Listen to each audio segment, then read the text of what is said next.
నుండి వాయు రూపం, వాయువు నుండి అగ్ని రూపం, అగ్ని నుండి జల రూపం, జలం నుండి పృథ్వీ, పృథ్వీ నుంచి ఆకాశం. ఇది సైమల్టేనియస్ ప్రాసెస్ అంతే.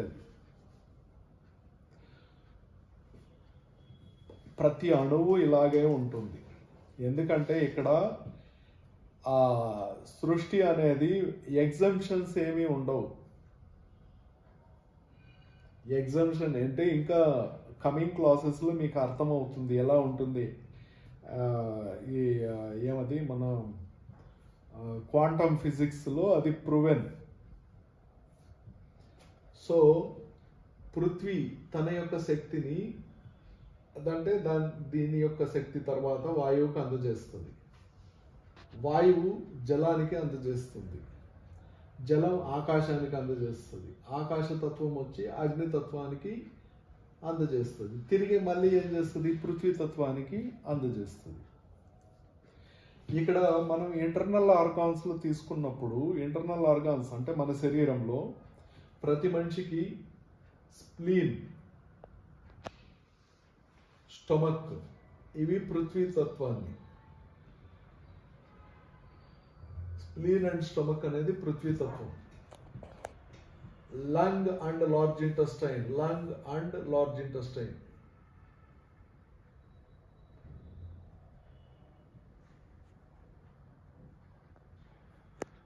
లంగ్ అండ్ లార్జ్ ఇంటెస్టైన్ అనేది వాయుతత్వం. కిడ్నీ అండ్ యూరినరీ బ్లాడర్ అనేది జలతత్వం.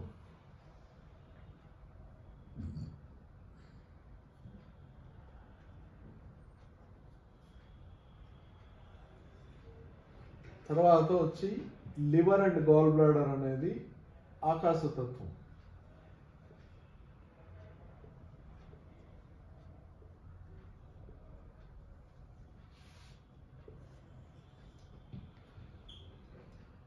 తర్వాత హార్ట్, స్మాల్ ఇంటెస్టైన్ అనేది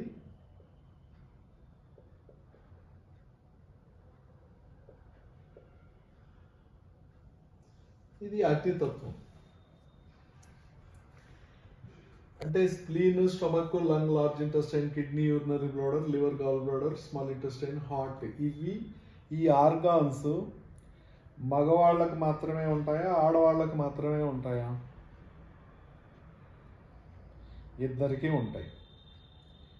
ఇవి ఎవరికి అంటే ఈ ట్రంక్ ఏరియాలో ఉంటాయి, అంటే ఈ మొండెం భాగంలో ఉంటాయి. ఇక్కడ బ్రెయిన్ అనేది పార్ట్ ఏమి?